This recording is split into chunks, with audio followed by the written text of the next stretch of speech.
Podemos abrir as nossas Bíblias no segundo livro de Reis.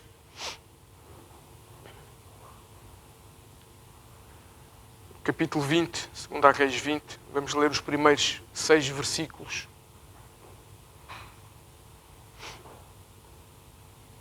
Deus é bom, amém? Amém. Deus é muito bom. Muito melhor que a gente possa suspeitar. Então, segundo a Reis, capítulo 20, no verso 1 até ao 6, diz assim: Naquele tempo Ezequias ficou doente e quase morreu. O profeta Isaías, filho de Amós, foi visitá-lo e lhe disse: Assim diz o Senhor, ponha em ordem a sua casa, pois você vai morrer, não se recuperará. Ezequias virou o rosto para a parede e orou ao Senhor. Verso 3: Lembra-te, Senhor, como tenho-te servido com fidelidade e com devoção sincera. Tenho feito o que tu aprovas. E Ezequias chorou amargamente. E antes de Isaías deixar o pátio intermediário, a palavra do Senhor veio a ele: Volte e diga a Ezequias, líder do meu povo: Assim diz o Senhor, Deus de Davi, seu predecessor: Ouvi sua oração e vi suas lágrimas, eu o curarei. Daqui a 3 dias você subirá ao templo do Senhor. Verso 6: Acrescentarei 15 anos à sua vida e livrarei você e esta cidade das mãos do rei da Assíria. Defenderei esta cidade por causa de mim mesmo e do meu servo Davi. Amém. Senhor, nós entregamos esta palavra nas tuas mãos. Te pedimos que sejas tu a falar com cada um de nós.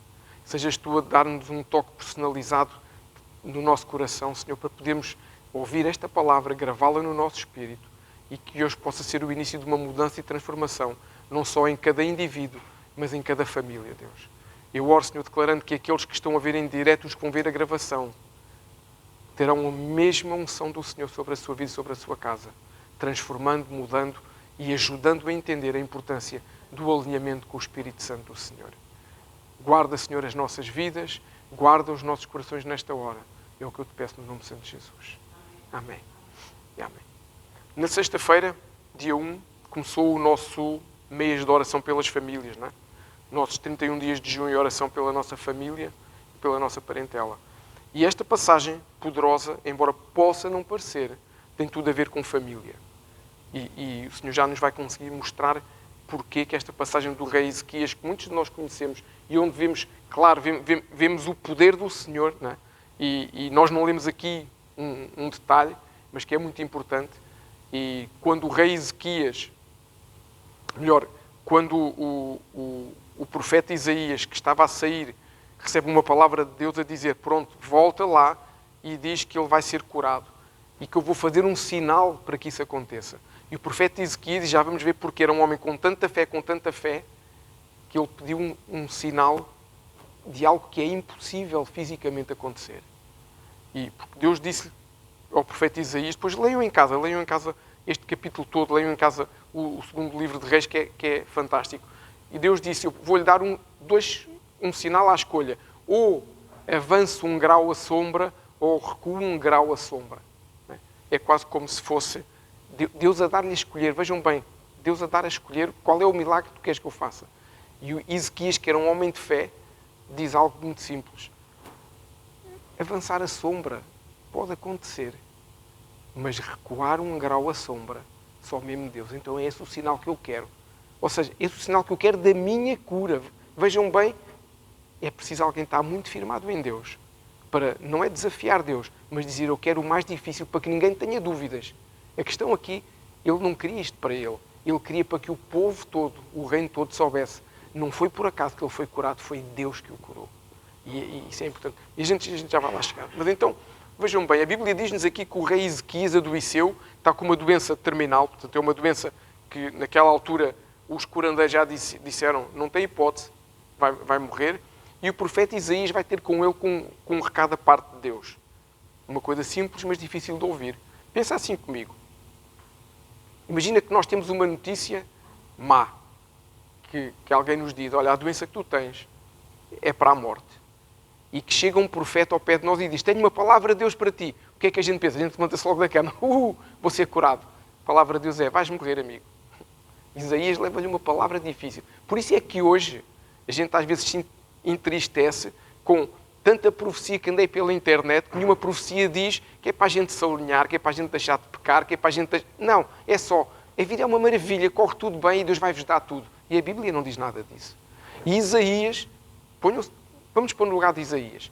Ele era o rei. Se ele levantasse a mão, matava o profeta. É ou não é? O rei levantava a mão, matava.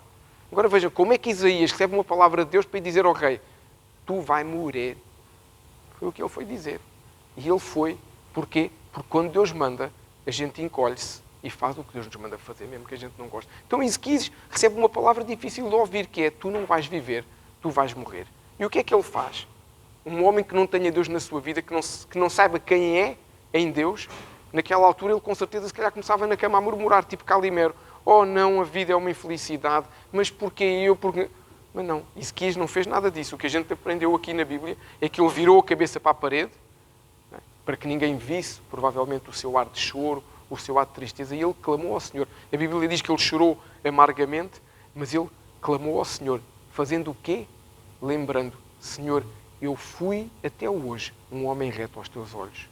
Eu peço que a tua misericórdia venha vir sobre mim. Eu cumpri a tua palavra. Então eu peço que a tua palavra agora seja vida na minha vida.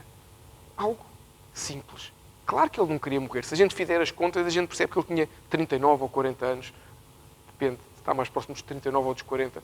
Porque depois a gente percebe mais à frente que ele morreu aos 54 e Deus dá-lhe 15 anos de vida. Portanto, é fácil de fazer contas e nós conseguimos perceber isso. Então, com 39 anos, ele tinha uma vida inteira pela frente e ele não queria morrer. E isto também é um ensino para nós hoje. Nós vamos aprender com coisas que o rei Ezequias fez mal, para aprendermos a não fazer, mas ele também fez coisas boas. E este é um exemplo bom para nós, que é para nós não desesperarmos quando vem um problema que não conseguimos resolver, mas fazer o quê?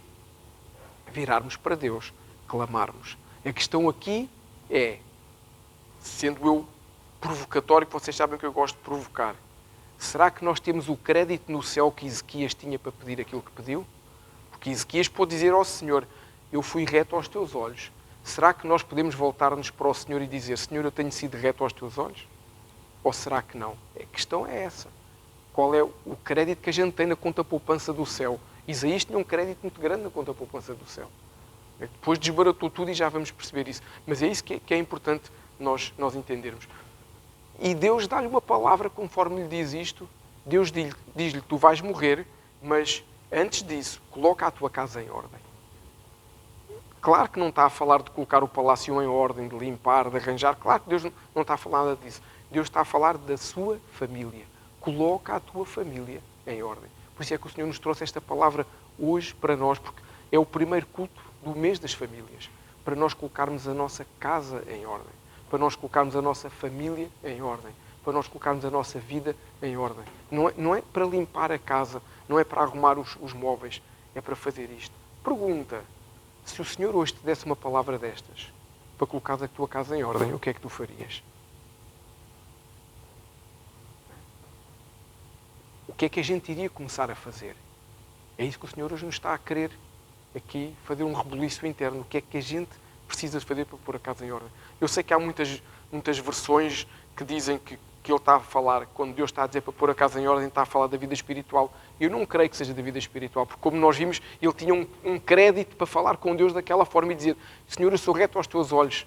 Tanto que é que Deus faz o milagre e diz: ok, não vais morrer, vou-te dar mais 15 anos de vida. Então ele tinha crédito, ele era alguém que tinha confiança na vida dele, sabendo que não tinha feito nada de errado. Então ele não tem que pôr em ordem a vida espiritual, que a vida espiritual está bem.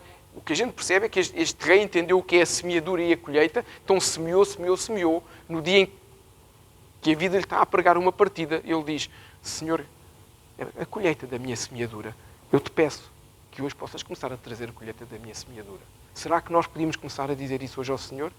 Senhor, eu quero essa colheita da minha semeadura. Ou será que se a gente disser isso, a gente fica com receio daquilo que vai colher? Temos que aprender, temos que ver o nível, não só de fé que nós temos, mas ver como é que nós temos com Deus. E eu acredito que Ezequias tinha uma confiança tão grande, sabia que honrou Deus de tal forma que Deus não se ia esquecer dele. E o que nós depois vemos a seguir, como eu já disse, é que este diagnóstico terminal é revertido pelo próprio Deus, e além de ser revertido, Deus diz que lhe manda ter mais 15 anos de vida. E ele só morreu, de facto, aos 54 anos, 15 anos depois. Agora, porquê que Ezequias tinha honrado Deus com a sua vida? Se nós formos ler a Bíblia, nós percebemos que Ezequias tinha tido um pai mau, ok? Tinha tido um pai que tinha feito tudo errado, o que também nos mostra que nós podemos reverter aquilo que fizeram os nossos antecessores. Amém?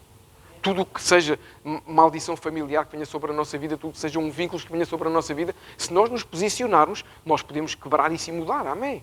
Nós não precisamos de viver com essa mochila nas costas o resto da vida, daquilo que o meu pai fez, que o meu avô fez. Não precisamos de viver com isso. Quem diz o pai diz o que não precisamos de viver com isso. Nós podemos deitar essa tralha toda fora e viver uma vida com Cristo, limpinhos e orientadinhos naquilo que nós temos, sem esse peso do passado. Porque Ezequias fez isso. Ezequias começou a reinar e fez o oposto do pai, que era um mau rei. Ezequias destruiu os ídolos. Lembram-se que aqui há umas semanas o Senhor nos ministrou sobre a serpente de bronze que Moisés levantou no deserto? Essa serpente era adorada naquela altura. E foi Ezequias que mandou destruir aquela serpente. Ou seja, Ezequias teve a coragem e a ousadia de dizer a serpente que Moisés levantou no deserto, e ele não sabia que aquilo tipificava Jesus, que nós sabemos, vamos destruir porque o povo está a começar a idolatrar isso e o meu Deus não quer que a gente tenha ídolos. Então, Ezequias teve esta coragem e ficou na história como um dos reis mais competentes da história de Israel. Ele destruiu tudo o que era errado. Ele confiou apenas no Senhor, no nome do Senhor, e cumpriu os mandamentos do Senhor. Portanto, mostra-nos, mais uma vez, é possível, sim, a gente deixar o nosso passado para trás. Então Ezequias sabia que tinha feito tudo o que era certo aos olhos do Senhor. Por isso, a palavra do põe a casa em ordem era para a sua vida, para a sua família. Por isso Deus lhe deu mais 15 anos, porque sabia, se vais morrer daqui a umas horas ou uns dias, não tens tempo de pôr a casa em ordem. Então, Deus deu-lhe 15 anos para quê? Para ele viver, sim, mas com um objetivo, colocar a casa em ordem. Quando Deus às vezes nos dá uma palavra e nós adiamos essa palavra, procrastinamos essa palavra, Deus não perde nada, quem perde somos nós. E Ezequias recebeu 15 anos, Deus curou e deu-lhe mais 15 anos. Pergunta, se alguém sabe, Ezequias colocou a sua casa em ordem nesses 15 anos? A resposta é não. Vejam bem. Um homem que tinha um crédito, uma conta poupança no céu, brutal, apanhou-se com a cura e com a reversão do diagnóstico e não cumpriu aquilo que Deus lhe disse. Ele não colocou a sua casa em ordem. Pelo contrário, é como se este Ezequias curado tivesse sido o oposto do rei Ezequias anterior. É como se tivesse mudado ali o tico e o teco. Tudo o que ele tinha feito de bem, ele passou a fazer mal. Ele passou a ter ídolos. Passou a fazer tudo o que era errado. Tudo aquilo que ele tinha feito de bem e que era conhecido até aquele dia, até aquela hora, como um rei exemplar, passou a ser conhecido como um mau rei. Ou seja, além de não fazer o que Deus lhe disse, além de não obedecer a uma palavra que Deus dá, e Deus não disse assim, olha amigo, se não tiveres nada que fazer, aos fins de semana, fala lá com a tua família. Não, Deus deu uma direção, Deus deu uma ordem. Põe a tua casa em ordem. E nós às vezes somos um pouquinho como Ezequias. Ou será que foi só Ezequias que faz isto? Que recebe uma direção de Deus, que sabe o que tem que fazer e que não fazemos?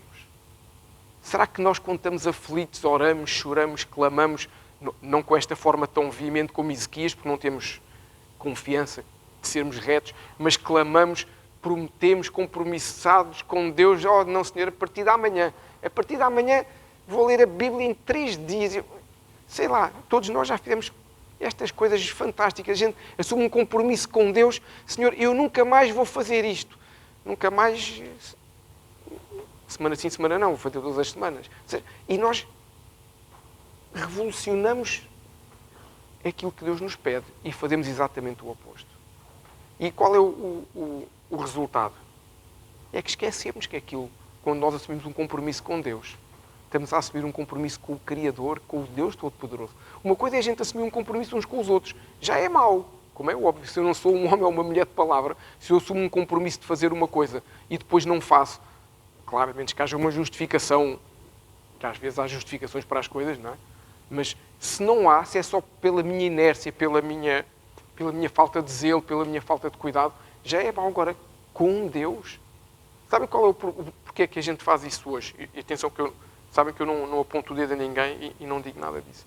Sabem porque é que nós fazemos isso hoje e antigamente não se fazia tanto? Porque hoje em dia nós somos educados, desde que entramos numa igreja, normalmente, em que a ira de Deus só acontecia no Antigo Testamento. E vende-se aí fora que a ira de Deus acabou no momento em que Jesus foi à cruz e pela sua graça nos salvou e nos perdoou os pecados. Mas isso não é verdade. Que é o próprio Jesus que em Apocalipse diz que virá com a sua ira sobre aqueles que fazem o que é errado. E nós temos o exemplo muito conhecido de alguém que foi morto pelo Espírito Santo. Um casal que morreu por uma direção do Espírito Santo. Sabem quando? No Novo Testamento. Um casal chamado Ananias e Safira. Porquê? Porque mentiram? Não só porque mentiram, mas porque puseram em causa o próprio Espírito Santo. Portanto, a ira de Deus é a mesma.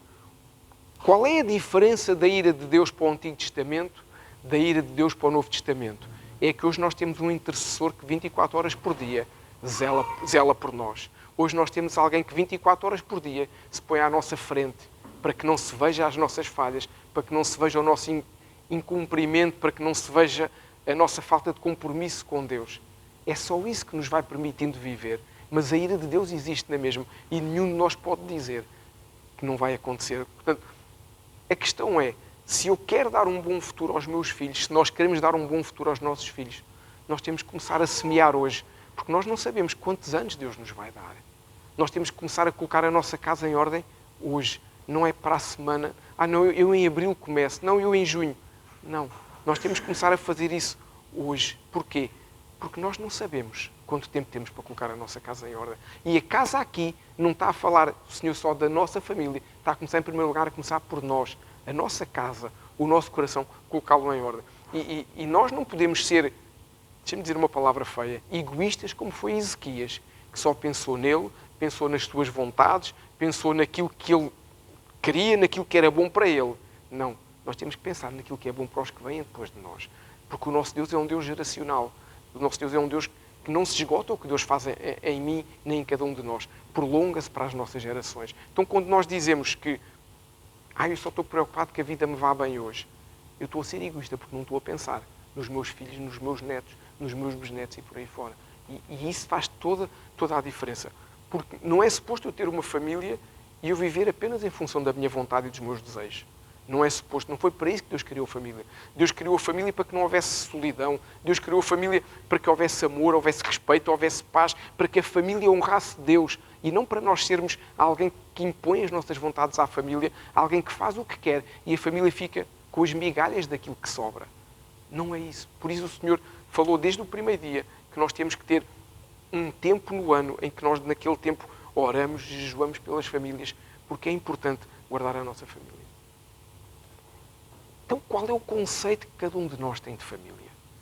Qual é o conceito que nós temos? O que é que nós temos promovido na nossa casa? O que é que nós temos ensinado na nossa família? O que é que nós, como pais, como avós, como primos, como tios, o que é que nós temos promovido na nossa parentela, na nossa casa? Será que a nossa casa é um pedacinho do céu? Ou será que a nossa casa é um pedação do inferno? Sabem o que eu estou a querer dizer? Será que a nossa casa é um lugar onde nós nos sentimos bem? Ou será que a nossa casa é um lugar onde a nossa família anseia por estar fora o dia todo em vez de estar em casa? Será que nós gostamos mais de estar no trabalho, na escola, a fazer o que é que seja? Ou será que nós gostamos de estar em casa uns com os outros? Se nós gostamos de estar em casa, é porque a nossa casa está-se a aproximar daquilo que o Senhor tem para nós. Se nós não conseguimos estar em casa, porque a nossa casa é um lugar que está sempre em ebulição, então nós temos que perceber que temos que mudar alguma coisa. Não podemos ser como o rei Ezequias. Então, o que o Senhor nos diz hoje é para não desesperarmos. Se ainda não conseguimos fazer da nossa casa esse pedacinho do céu, estamos a tempo de mudar. Amém? Estamos a tempo de colocar a nossa casa em ordem. Estamos a tempo de não fazer o que fez Ezequias e aprender com o que ele não fez para nós podermos fazer. Então, aproveite este mês de março, aproveite este tempo de jejum e oração para mudar aquilo que não está bem, para mudar aquilo que ainda não conseguimos fazer. E volto a dizer, eu não estou aqui a apontar o dedo a ninguém. Eu não estou aqui a dizer que nenhum de nós não tem cuidado da nossa casa. Eu estou a dizer que podemos fazer melhor que o que fizemos até hoje. O que o Senhor nos está a dizer é, se tu próprio sentes que o que fizeste não é o suficiente, podes fazer melhor. E qualquer um de nós pode fazer melhor e pode mudar. Quando Ezequias decidiu desobedecer a Deus e não colocou a sua casa em ordem, isso teve uma consequência gravíssima para a geração futura de Ezequias. Vamos lá ver se eu não me engano muito mais. E é isso que o Senhor nos quer mostrar hoje. A importância da nossa desobediência. Podemos não ver no nosso tempo, mas vão alcançar os nossos filhos. E é isso que nós temos que perceber. Nestes 15 anos de vida, Ezequias gerou um filho chamado Manassés. Manassés é considerado até hoje o pior rei que Israel teve. Pior que o avô, pior que o pai. Há quem diga que Manassés é considerado o rei mais endemoniado da história de Israel. Ele fez tudo o oposto. Tudo aquilo que se podia imaginar de mau, ele fazia. Se vocês se lembrarem de alguma coisa má, Manassés fez. Se vocês se lembrarem de alguma coisa, podem ter certeza, Manassés fez. Manassés conseguiu levar a sua geração ao auge da apostasia da idolatria em Israel. A geração de Manassés foi quase toda ensinada a fazer exatamente o oposto daquilo que a Bíblia dizia. Porquê? Porque o seu pai Ezequias não pôs a casa em ordem. E Manassés não olhou para o exemplo que o pai tinha sido antes dele nascer. Claro, ele não estava lá. Não é? Ele olhou para o exemplo que o pai tinha sido depois que ele nasceu. E viu o quê? Um péssimo exemplo em tudo.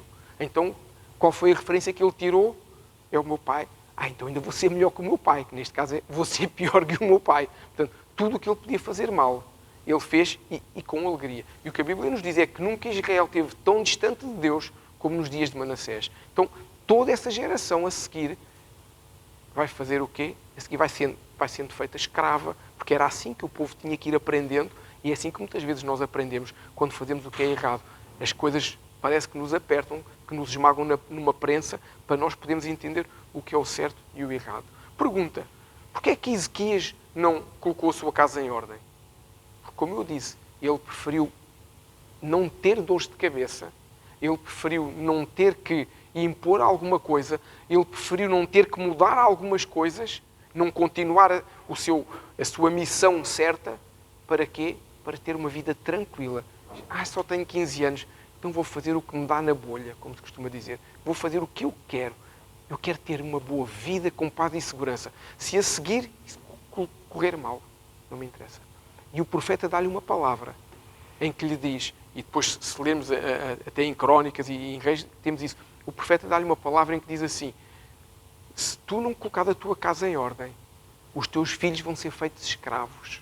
A geração dos teus filhos será feita escrava. E, inclusive, os teus filhos serão eunucos. Ou seja, homens que eram castrados para poder ficar a guardar as concubinas do rei, quando fossem levados como escravos. Sabem o que é que Ezequias disse ao profeta? E no meu tempo a vida vai ser boa? Vai. Então não faz mal. Um homem que não se preocupa que o filho perca a sua vida para ele ficar bem. Este foi o rei Ezequias. Este foi o homem que deu um exemplo a Manassés. Agora vejam, como é que Manassés há de ser com um pai que diz: estou nas tintas para o que te acontecer. Eu quero é viver a minha vida tranquila, fazer o que eu quero, quando eu quero, como quero e com quem eu quero. E tu, aguenta-te. Como é que acham que um filho assim se vai formar, se vai crescer? Alguém oposto à palavra de Deus. É o alerta que o Senhor nos está a dizer hoje. Eu não estou a dizer que nós somos como Ezequias, só estamos preocupados connosco, com a nossa vida. É um alerta para nós não cairmos nesse erro, para nós não cairmos nesse engodo do inimigo em que só temos que nos preocupar com o que temos hoje. Deixa-me dar-vos um exemplo de como nós às vezes somos como Ezequias. Quando nós só vivemos preocupados, por exemplo, com uma carreira profissional. Quando nós só vivemos preocupados com o objetivo de eu vou ser o não sei quantos da minha empresa, vou ser o CEO da minha empresa, E a gente faz o quê? A gente trabalha 25 horas por dia. Ainda conseguimos trabalhar mais uma hora que o dia tem. A gente nunca está a tempo para estar em casa, a gente não tem tempo para educar os filhos, a gente não tem tempo para estar com a esposa ou com os esposos, não conseguimos ter tempo para nada. Só vivemos em função disso. Estamos a ser pequeninos Ezequias. Só estamos a preocupar com o quê? Com a minha segurança financeira, com a minha prosperidade, com o meu ego, ser conhecido como tal ou como a tal. E não pensamos no que vai acontecer. O que é que vai acontecer a seguir aos nossos filhos? São criados com gerações que há por aí fora, de delinquência, de drogas, de vícios. E é isso que vai acontecer aos nossos filhos. Então, nós temos a possibilidade de mudar algumas coisas na nossa vida que não estão bem, usando este exemplo de Ezequias, que não se preocupou com a liberdade dos filhos, desde que a sua vida fosse boa. Ezequias hipotecou a geração seguinte. E nós não podemos fazer isso. Não faz sentido. Pensem assim. Nós temos que ser coerentes, amém? Então repete assim comigo. Eu sou um homem ou uma mulher coerente. Amém. E não faz sentido eu dizer que estou envolvido no mês de março em jejum e oração pela minha família, pela minha parentela, e depois as minhas atitudes de segunda a sexta não estão de acordo com o jejum e com a oração que eu faço ao fim do dia. Nós temos que ser coerentes. É como eu costumo dizer, eu sei que isto retirado de contexto fica muito mal na internet. Se nós vimos ao domingo à igreja para tirar o ticket, fui lá, cumprir o calendário, levar o carimbo, pim, estive ao domingo, e de segunda a sábado eu faço tudo o que me dá na cabeça, não venhas ao domingo ser coerente e fica lá também, no domingo. Não vale a pena. Agora, se eu venho ao domingo para me alimentar, para estar junto com a minha família da fé, para estar junto do corpo de Cristo, poder adorar, poder ter a presença de Deus de uma forma que eu não sinto de outra maneira, poder crescer, poder ouvir Deus a falar comigo, e na segunda, de segunda até sábado, eu luto para ser essa pessoa, fantástico, estamos no lugar certo que é estar na igreja ao domingo. Senão nós estamos a ser hipócritas da fé. Eu sei que há muita gente que gosta disso, mas não é isso que Deus nos chama para fazer. Deus chama-nos para ser sempre os mesmos. Atenção, não estou a dizer que nós vamos ser perfeitos de segunda a sábado. Nem sempre vamos fazer tudo certo, mas o desejo do nosso coração não pode ser ao domingo eu faço uma coisa para me isentar do que eu faço de segunda a sábado. Não, eu ao domingo fortaleço-me para que de segunda a sábado eu consiga ter essa força e esse vigor do Senhor e cada vez mais assertivo nas minhas decisões e nas minhas escolhas. É isso que Deus nos chama para fazer. Pensa assim comigo. Achas que foi tão difícil para Ezequias colocar a casa em ordem? Claro que não. Ele era o rei, ele podia fazer o que ele quisesse. Imaginem, ele podia dar uma ordem e dizer que não havia mais uma determinada atividade no reino, e não havia. Imaginem que era hoje. E Ezequias podia chegar ali a um lugar onde se vende droga e dizer, fecha-se e mata-se toda a gente. E fechava e matava. Ele tinha esse poder, então ele não quis colocar a casa em ordem porque não quis. Foi uma decisão que ele tomou.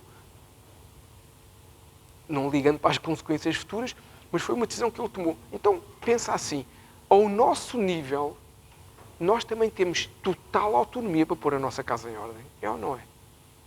Eu tenho total autonomia para mudar a minha forma de ser. Eu tenho total autonomia para poder cuidar dos meus filhos de uma forma que não tenho cuidado até hoje. Eu tenho total autonomia. Claro, há coisas que eu não consigo controlar. Tudo o que está fora da minha gestão familiar, eu não controlo. Mas eu posso fazer uma coisa que a Bíblia nos ensina. Eu posso influenciar positivamente de forma a controlar. E é isso que o Senhor nos chama para fazer quando nos diz, coloca a tua casa em ordem. Eu vou influenciar através da palavra de Deus. Influenciar no bom sentido, claro. Eu vou influenciar de acordo com a palavra de Deus a minha casa, a minha parentela, os meus amigos. Para quê? Para que eles possam um dia vir a conhecer o melhor de Deus como tu e eu conhecemos. Amém. Porque o que nós queremos, o Senhor diz na sua palavra que Ele não quer que nenhuma alma se perca. Nós não podemos, eu sei que nós não conseguimos ver dessa forma, mas o que nenhum de nós quer é que aqueles que nós amamos se percam. Nós não conseguimos ainda não somos tão amorosos com o próximo que a gente se preocupe com quem não conhecemos, mas aqueles que nós conhecemos, nós queremos que eles estejam próximos. Então vê, é muito fácil nós mudarmos. O que acontece é que nós às vezes só achamos que os outros têm que mudar e nós não temos que mudar. Agora, quando a nossa vontade é mais importante que a nossa família, nós não estamos no bom caminho. Mas quando nós percebemos que a minha casa é mais importante que a minha vontade, eu estou no bom caminho. Qual é o problema disto? É que eu vou ter que ir contra a minha vontade muitas vezes. Porque às vezes eu tenho vontade. Deixem-me dar-vos um exemplo. Eu às vezes tenho vontade de ficar a dormir em vez de ir para a igreja. E o melhor para a minha família é eu acordar e ir para a igreja. Com os meus filhos, com os meus netos, com os meus primos, com os meus sobrinhos. Porquê? Porque é uma decisão que me sabe bem. Não estou a falar isto de casos extremos, obviamente, de cansaço, nem de doença, nem de desgaste. Vocês sabem o que eu quero dizer? É quando a minha vontade... está tão bom estar aqui a passear, a apanhar ar. E o lugar onde nós devemos estar é na igreja. Porquê? Porque de segunda a sábado todos estamos em outros lugares onde nos vão puxar para o lugar onde ficou Manassés e Ezequias, em vez de nos puxar para o lugar onde ficou Abraão, Isaque e Jacó, por exemplo. E é isso que nós temos que perceber. É, nós queremos atrair os nossos para o que é bom ou queremos deixar que o mundo leve os nossos para o lugar que não é bom? Nós podemos ter as duas opções e podemos escolher das duas formas. Deixa-me dar-te um exemplo com certeza eu acho que nós conhecemos, nem que seja assim de cabeça. Josué, não o nosso Josué, não é? O Josué da Bíblia, deu uma palavra sobre Jericó, deu uma palavra de maldição sobre Jericó. Depois de Jericó ter sido destruída, ele disse: maldito será aquele que edificar as fundações de Jericó, ou edificar as fundações, o seu primogênito morrerá, e ao terminar a construção, o seu filho mais novo morrerá. E o que é que toda a gente fez? Obedeceu. Não é para tocar em Jericó. Mas houve um esperto, ou que achava que era esperto, um homem chamado Hiel, conhecido como Betelita, que era de Betel, que decidiu: o que Deus diz não. Eu faço o que eu quero e não o que Deus quer que eu faça. E ele foi construir Jericó. Então, quando ele começou as fundações de Jericó, o seu filho mais velho, acho que se chamava Abirão, se não me engano, se não era, andava lá perto, o seu filho mais velho, primogênito, morreu. E como ele era muito inteligente e achava que ele era mais importante que a palavra de Deus, ou seja, ele viu o que aconteceu, fez o quê? Foi colocar e terminou e pôs as portas. E como pôs as portas, morreu o mais novo. Isto não é para assustar ninguém, isto é para nos mostrar que quando Deus diz: põe a casa em ordem, não é para nós brincarmos com o pôr a casa em ordem. Quando o Senhor nos diz que nos dá uma oportunidade de orar pela nossa casa, pela nossa família, pela nossa parentela, nós podemos fazer ou não. Mas se não fizermos, nós estamos a desperdiçar. Este homem, ele, tinha que fazer isto. Não tinha. Ele podia ter feito o que a palavra de Deus diz, que é: ninguém vai edificar Jericó. Mas ele manteve a sua obstinação e disse: não, eu vou fazer o que eu quero porque eu sei tudo. E quando nós achamos que sabemos tudo, normalmente é quando não sabemos nada.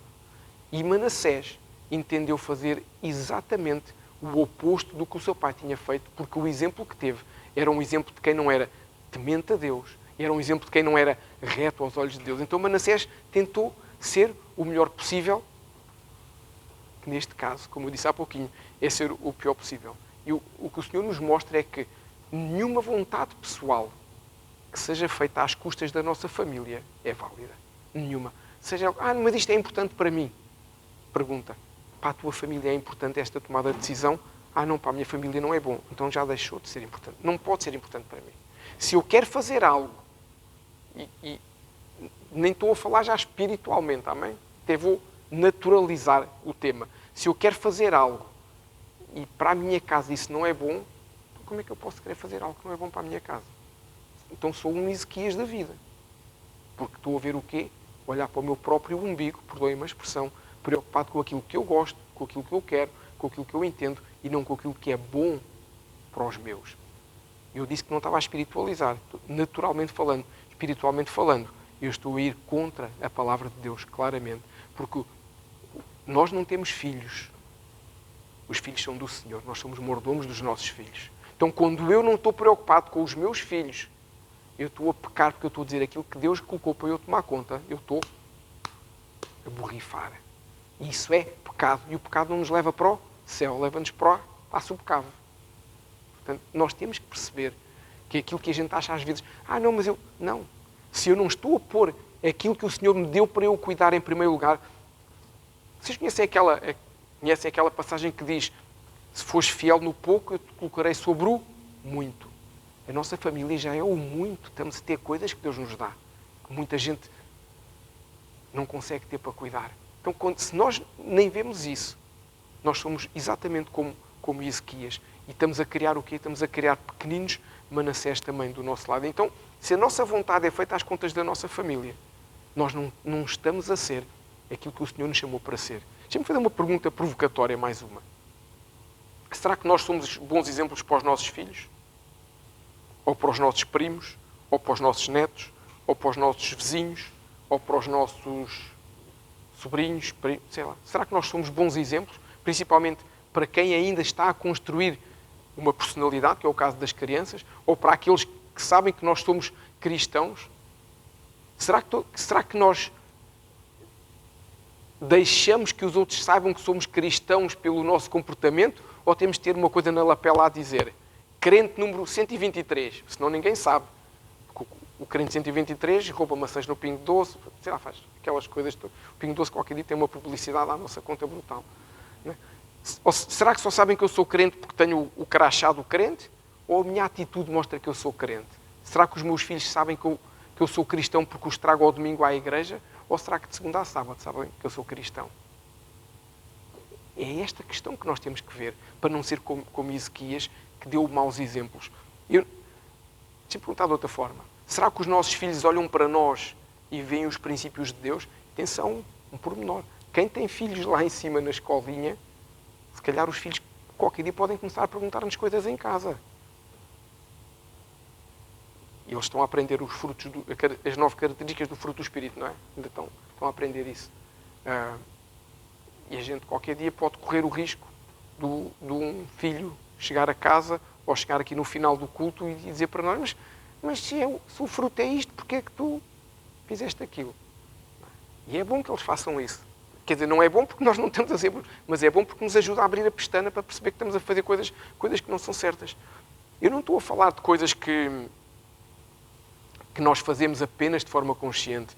Eu estou a falar de nós sabermos o que não é certo quando sabemos que o que Deus deseja para nós é diferente daquilo que nós fazemos. E Ezequias sabia que o que Deus queria para ele não era que ele só se preocupasse com ele, era que ele preparasse o próximo rei. Olhem a diferença de Davi para Ezequias, fazendo aqui um pequeno paralelo.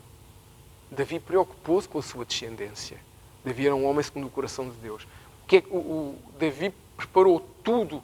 Salomão, com todo o respeito pelo que Salomão fez, Salomão edificar o templo foi a coisa mais fácil, até eu era capaz de fazer. Porque o pai dele deixou tudo preparadinho. Deixou o dinheiro, deixou tudo. Ele só tinha que dizer o quê? Faça-se. Um pai que se preocupa. Começou bem Davi, nem por isso. Andou lá a tomar umas voltas com uma moça que tomava banho no pátio. Não vamos entrar por aí. Não começou bem. Mas arrependeu-se e entrou no caminho. Então o que nós temos que perceber é, eu até hoje não estou a ser aquilo que Deus queria que eu fosse. Nós podemos mudar isso, amém. Nós podemos ter um coração que se rasgue na presença do Senhor. E a partir de hoje, a partir de ontem, a partir de amanhã, nós podemos dizer, eu quero tomar as decisões certas, eu quero olhar para a minha família, pensando não só no que eu estou a ver, mas naquilo que vai acontecer depois. Eu sei que hoje muitos de nós, uns ainda nem temos filhos, outros temos filhos pequeninos, como o Estevão ou como o Rafael, que ainda são bem pequeninos, mas a questão é, o que é que nós vemos atrás deles? Qual é a multidão que nós vemos atrás deles? Como eu tenho dito, é tempo de começar a orar pela esposa do Rafael, pela esposa do Tiago, pela esposa do Filipe, pela esposa do Estevão, pelo esposo da Bia. É tempo de começar a fazer isso. Porquê? Não é quando eles atingem a maioridade e começam a conhecer pessoas. É hoje que nós começamos a orar, chamando à existência a mulher e o homem certo que eles podem vir a ter. E isso chama-se não ser como Ezequias, isso chama-se cuidar dos nossos. E hoje o Senhor vem-nos lembrar exatamente disso. Mas deixa-me continuar a provocar. Posso? Hoje, como é primeiro dia do mês, posso provocar. Como é que está o teu casamento? Estamos a falar de famílias. O teu casamento é um casamento onde estamos a fazer, cada um de nós está a fazer o que é o certo, independentemente de algumas dificuldades aqui ou ali. Será que o nosso casamento é uma prioridade na nossa vida? Ou está lá? É uma situação que nós temos? Ou é uma prioridade na nossa vida? Ou se faz só parte da vida? Será que o nosso cônjuge é uma prioridade na nossa vida? Ou apenas está lá ou está cá? Está lá, parece que estou a falar ao telefone, não é? Está lá. Não, os brasileiros dizem alô, os portugueses é que dizem está lá. Como é que é o nosso cônjuge em relação a nós? O que é que nós colocamos à frente do nosso casamento? Atenção, eu não estou a dizer que nós não temos que sair de casa para ir trabalhar. Não é nada disso. Vocês percebem o que eu estou a querer chegar. O que é que eu estou a colocar à frente do meu casamento? Se eu estou a colocar coisas à frente do meu casamento é porque eu não entendi a importância da aliança que um dia estabeleci com Deus. É que a aliança não foi só um com o outro. Deus está no negócio, amém? Então, se Deus está no negócio e numa aliança, porque deixem-me ser um bocadinho brincalhão. É muito bonito nós orarmos, quando às vezes oramos pelas famílias e isso, e todos nós usamos essa frase, porque é uma frase comum, eu uso muito, portanto, não estou a dizer para ninguém, eu uso muito, nós falarmos do cordão de 3 dobras que não se quebra, não é? Sou eu, o meu cônjuge e Jesus, mas se eu não estou a cuidar do meu cônjuge, o que é que me serve o cordão de 3 dobras? Ele vai arrebentar na mesma, mesmo com Jesus lá. Não rebenta por Jesus, mas rebenta por nós, porque fazemos as coisas erradas. E a gente às vezes usa o nome de Jesus para dizer não sei o quê, mas onde é que está o Jesus no meu casamento, se tudo é mais importante que o meu casamento? Onde é que está o nome de Jesus? Só está o nome, porque o Senhor não está lá. O Senhor não é convidado para o nosso casamento. E é isso que é importante nós percebermos. A aliança que um dia fizemos, nós só temos um cordão de 3 dobras se eu mantenho a aliança. Agora, se tudo eu coloco como prioridade, então eu não tenho nenhum cordão de 3 dobras. Estão a perceber como nós às vezes vivemos debaixo de clichês do crentez ou do cristonês e que não tem nada a ver com a vida real. E é isso que nós temos que perceber. E Ezequias falhou completamente porque não percebeu a importância da continuidade da sua família. A Bíblia não nos fala como é que era o casamento de Ezequias, mas o Senhor nos fala como é que é o nosso casamento. E nós não podemos cometer o erro que Ezequias fez, que Ezequias cometeu. Portanto, o Senhor traz-nos este alerta hoje, exatamente para termos a oportunidade de mudar. Eu podia continuar a falar de outras coisas na nossa família ou na nossa parentela, que nós temos que avaliar. O que o Senhor nos chama neste mês de março, quando o Senhor nos chama para orarmos e jejuarmos pelas famílias, não é somente como uma atitude profética, como uma ação profética e de confiança. É para nós pararmos para avaliar as coisas. Sabem qual é o grande problema? Ainda no outro dia estávamos a falar no âmbito de outra coisa, mas por acaso tinha a ver com igrejas. Sabem qual é o grande problema? É que quando nós às vezes estamos na roda a rodar, quando a roda está a rodar, a gente está lá tipo hamster. E a roda roda e a gente não consegue ver porque estamos a rodar na roda. E como estamos a rodar na roda, a gente não vê o que está a acontecer. E quando a gente tropeça e cai da roda, é que vemos, ei, que porcaria da roda. Mas eu estava lá. Eu fazia parte daquilo, eu alimentava a roda que rodava. E nós às vezes, se não pararmos para avaliar, que é o que o Senhor nos chama hoje nestes 31 dias, se eu não parar para avaliar como é que está a minha vida, com Deus em primeiro lugar, com a minha casa, com o meu casamento, se eu não parar um pouquinho para avaliar isso, a roda continua a rodar e eu continuo naquela... Está sempre a rodar. E eu não faço nada porque acho que está tudo bem. Porque como não saí da rotação, não consegui sair da confusão e não consigo perceber o que está a acontecer. Sabem qual é o lugar mais seguro para estar quando há uma tempestade? Quando há um furacão. Se algum dia... A gente também já está a ter furacões cá em Portugal, por acaso. Sabem o que é que a gente deve fazer se aparecer um furacão? Temos que correr para o meio do furacão. Porque no olho do furacão, onde aquilo é mais intenso, não se passa nada. Se a gente colocar Imagina, se vem um tornado, o tornado vem e leva isto tudo, mas se eu conseguir colocar isto dentro do tornado, ele fica lá e acompanha o tornado. Assim é a nossa vida. A gente está vendo num rebuliço tal, mas como somos nós o centro do rebuliço e do furacão, somos nós os furacões, é que a gente está lá, não percebemos, estamos a destruir tudo ao nosso redor, mas nós estamos lá no centro do furacão. Então somos nós que temos que parar. É cada um de nós tem que parar, tem que avaliar a sua vida e perceber o que é que eu tenho de fazer para mudar. O que é que eu tenho de fazer para honrar a minha aliança de casamento? O que é que eu não estou a fazer? Eu só sei o que eu tenho que fazer se souber o que não estou a fazer. Amém? É ou não é? Eu só posso fazer algo se souber que não estou a fazer. Então, avaliar isso. O que é que eu tenho de fazer para ser exemplo para os meus filhos, para os meus netos, para os meus primos, para os meus sobrinhos? O que é que eu tenho de fazer para ser exemplo? Será que hoje sou um bom exemplo? O que é que eu tenho de fazer? Como manter a minha casa em ordem? É isso a palavra que o Senhor tem para nós hoje. O que é que nós temos que fazer para manter a nossa casa em ordem? Claro, em primeiro lugar, temos que servir a Deus. Amém? Isso é inquestionável. Se nós não servirmos a Deus, não... Atenção, eu não estou a falar de servir na igreja. Amém? Estou a falar de servir a Deus. Se a minha vida não servir o Senhor, eu posso tentar fazer tudo, mas é apenas um pequeno remédio que eu estou a dar.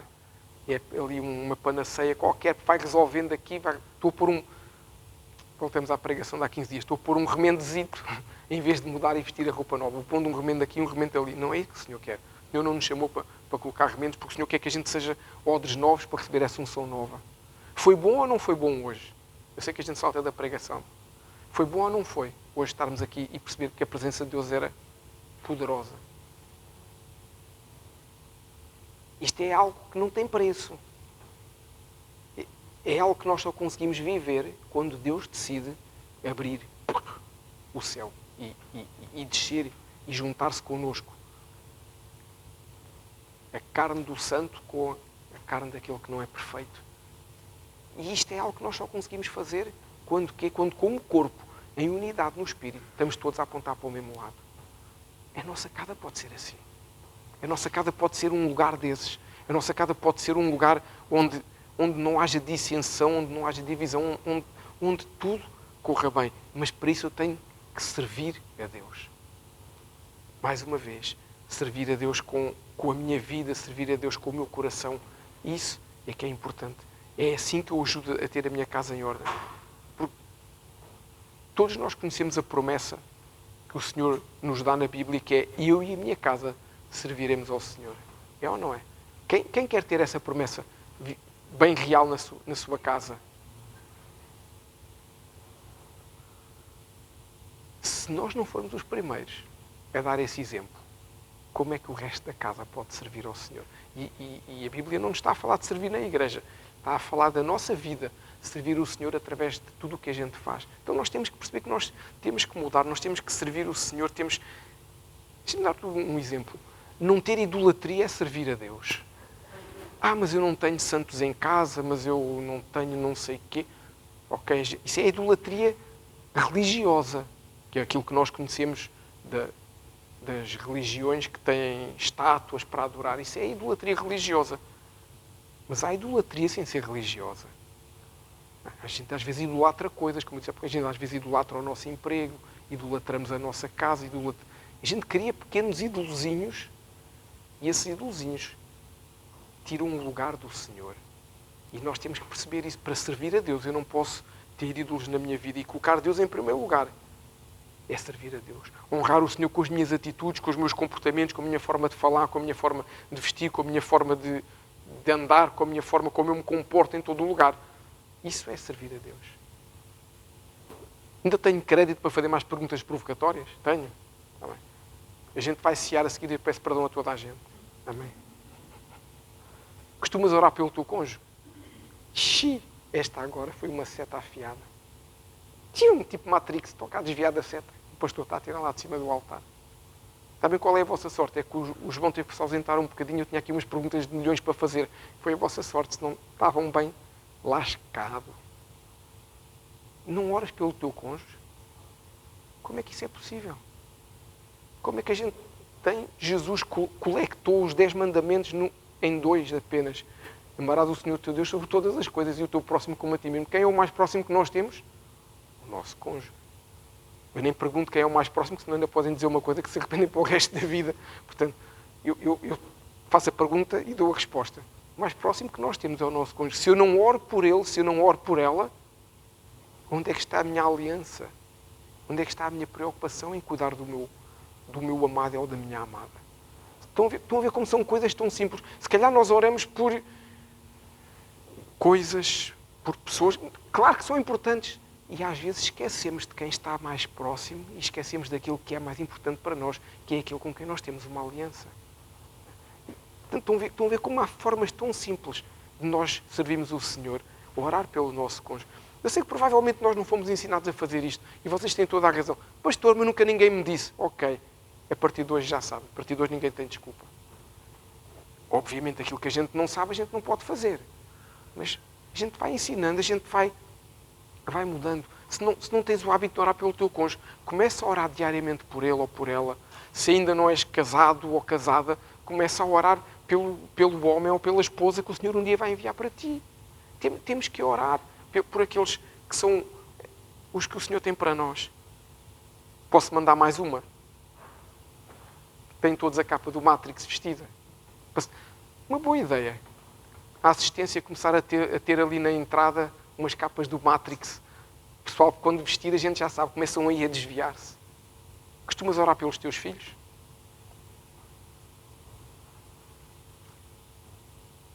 É importante a gente orar. E pelos que ainda não temos também. Sabe qual é um dos anseios que o diabo tem? É colocar as garras nos nossos filhos. Porque em nós, ele já sabe que nós temos mais experiência, alguns até temos mais maturidade espiritual, mas os nossos filhos são crianças ou são adolescentes muito fáceis do mundo os manipular. Muito fáceis. É muito fácil uma pessoa que tenha 2 dedos de conversa e a gente vê cada coisa na internet como se consegue dar a volta a uma criança. Consegue-se dar a volta a uma criança. Quem é especialista do mal consegue dar a volta a uma criança. As escolas andam a tentar dar a volta a uma criança. Posso dizer uma coisa aqui que se calhar vai chocar toda a gente, e nem me interessa que fique ou que não fique gravado. Inventou-se uma coisa, antigamente havia umas aulas de religião e moral. Eu sou do tempo em que havia. Aqui para nós que ninguém nos ouve era uma grande seca. Mas a culpa não é da disciplina. É que quem dava normalmente não tinha nenhuma componente pedagógica. Portanto, ia para ali tentar atirar coisas, mas era uma grande seca. E hoje criou-se uma aula que se chama cidadania. Mas cidadania não se ensina que não se deita papéis para o chão, não se ensina que não se cospe para o chão, não se ensina que não se põe pastilhas elásticas debaixo do banco do autocarro, não se ensina que se ajuda a velhinha a atravessar a rua, não se ensina que quando uma pessoa deixa uma carteira no chão a gente apanha e lhe vai dar. Isto é cidadania. As questões sexuais não são cidadania. E o mundo está a querer convencer-nos que cidadania é eu fazer o que a Bíblia diz que é errado. Isso não é cidadania. Portanto, ainda se chumbam crianças cujos pais não deixam ir à aula de cidadania. Mas se calhar essas crianças estão educadas em casa pelos pais a não cuspir no chão e a não fazer coisas erradas, a não maltratar os animais, a não fazer coisas que não se deve fazer. E os outros que sabem tudo sobre essa miserável ideologia do género não ajudam uma velhinha se ela tropeçar na rua. Porque a aula não lhes ensinou e os pais também não lhes ensinou em casa. Portanto, o mundo está completamente invertido. E o mundo, se puder tragar os nossos filhos, vou-vos dizer uma coisa, põe-lhes uma pinceladinha de molho e tudo para os comer melhor. Se o diabo puder, traga mesmo. Então, o nosso papel é o quê? Orar pelos nossos filhos, ensiná-los, orar por eles. Porque quando eles saem de casa, nós já não conseguimos ensinar nada. O nosso filho, quando sai de manhã de casa para ir para a escola, ou para a faculdade, ou para o trabalho, nós não conseguimos fazer nada por eles. Só conseguimos fazer uma coisa, que é orar. O nosso trabalho é um trabalho silencioso em casa, sendo bom exemplo, ensinando a Bíblia, ensinando os princípios. Depois, depende daquilo que ele conseguiu ensinar. E, claro, temos o poder da oração. Então, temos que orar pelos nossos filhos. No tempo de Ezequias, a ameaça não era essa ideologia do género, mas era poder ser eunuco. E o que é que ele fez? Não teve nem aí. Então, quando nós decidimos não orar pelos nossos filhos, estamos a dizer que não estou nem aí para a droga, para a prostituição, para a ideologia de género, não estou nem aí para o que lhe aconteça, desde que a minha vida vá bem. Deixa-me fazer uma pergunta assim mais provocatória ainda. Se eu não consigo arranjar 5 minutos por dia para orar pelos meus filhos, que pai é que eu sou? O dia tem 24 horas. Cada hora tem 60 minutos. Ou seja, eu não consigo tirar 10 segundos em cada hora para orar pelos meus filhos, para no limite, ao fim do dia, eu ter 5 minutos que orei pelos meus filhos. Já não estou a dizer de jejuar por eles, é óbvio. Não estou a dizer de fazer votos com o Senhor por eles, é óbvio. Não estou a falar disso, estou a falar... Eu não consigo tirar 5 minutos da minha vida para orar por cada um dos meus filhos. Que pai é que eu sou? Que mãe é que eu sou? Ah, mas eu tenho uma vida muito ocupada. Desculpa lá, conversa da treta. Não como essa, nem como olho tomado. Não vale a pena. É uma questão de posicionamento e de eu entender que eu quero ser como Ezequias, ou quero ser, mais uma vez, como Abraão, Isaac e Jacó, que cuidaram, ou como Davi, que cuidou da sua descendência. E é isso que o Senhor nos chama hoje, que nós podemos mudar tudo.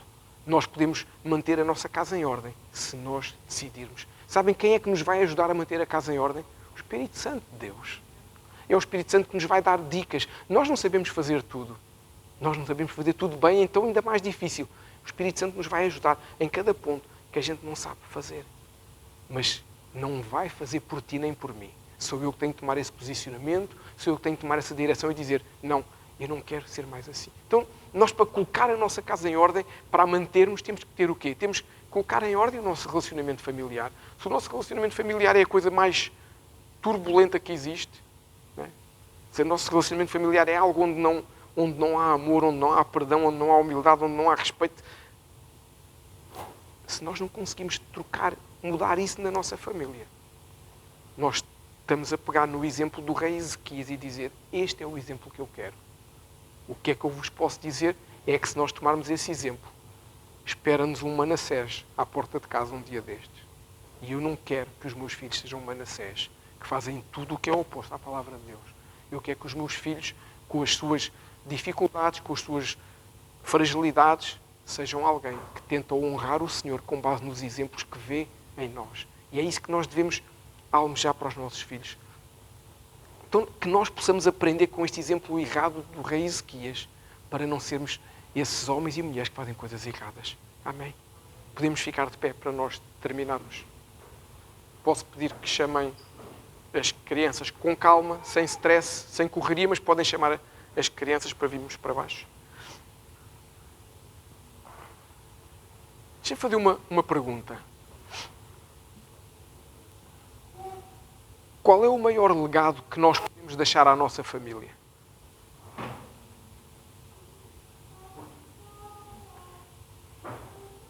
Qual é o maior legado que nós podemos deixar aos nossos filhos, aos nossos netos? Não são as coisas... Claro que é importante podermos deixar alguns bens para que eles possam... Claro que sim. Mas o maior legado não é esse. O maior legado é a presença de Deus. O maior legado é eles conhecerem que há um Jesus que, da mesma forma que é amigo dos pais, pode ser amigo deles. Esse é o maior legado que nós podemos deixar aos nossos filhos. Esse é o maior legado que nós podemos deixar aos nossos netos, aos nossos primos, aos nossos sobrinhos. Esse é claramente o maior legado. Formar nos nossos descendentes homens e mulheres com o caráter de Jesus e com a vontade de viver com Jesus. Se no dia em que os nossos filhos tiverem a primeira grande adversidade na vida, e deixem-me dizer-vos uma coisa, não somos só nós que passamos por dificuldades. Nós um dia vamos ter os nossos filhos adultos, criados, e eles vão passar por situações difíceis porque o mundo funciona dessa forma. Vão ter as tempestades deles.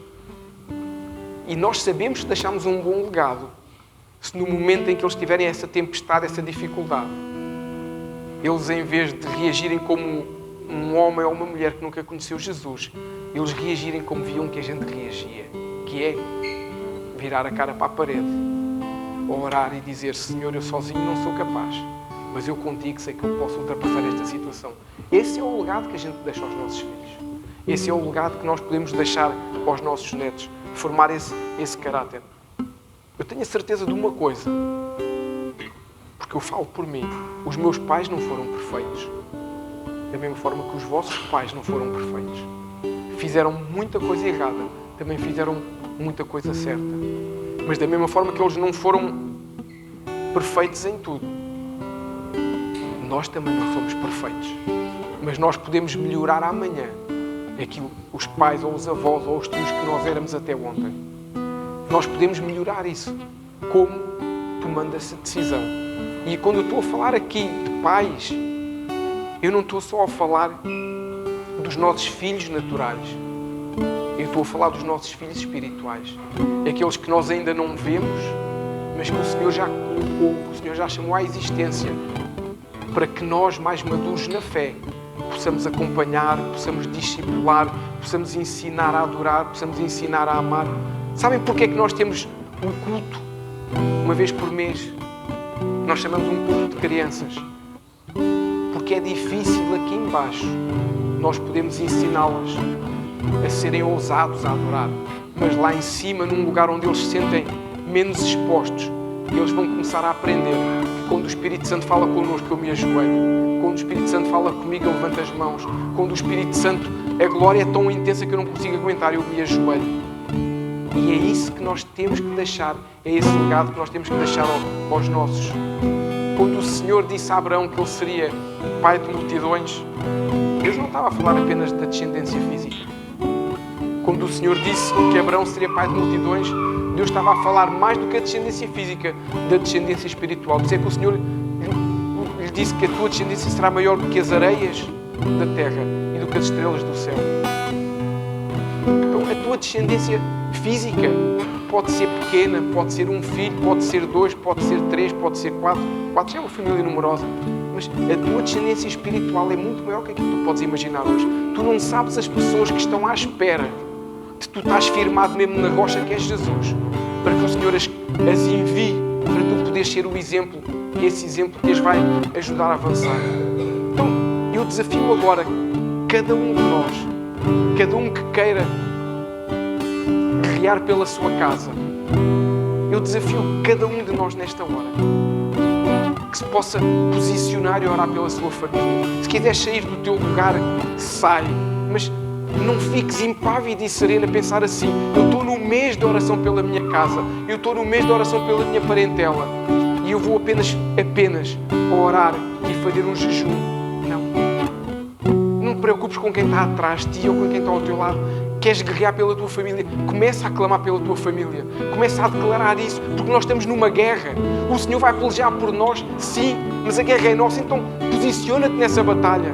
Posiciona nessa batalha. Deus, eu oro, Senhor, nesta hora, para que as cadeias do inimigo sejam desfeitas sobre as nossas casas. Eu oro para que essas cadeias, esses grilhões que nos prendem, Senhor, possam ser desfeitos agora no nome de Jesus. Na autoridade do nome de Jesus eu cancelo toda a obra maligna que um dia foi feita sobre a nossa descendência, sobre o nosso primogênito, sobre os nossos filhos. Meu Deus, tudo aquilo que foi lançado um dia sobre os nossos pais, eu quebro agora na autoridade do nome de Jesus sobre a vida de cada um que está aqui na igreja, sobre a vida de cada homem, de cada mulher, de cada criança, Senhor. Eu declaro a tua vida, Senhor.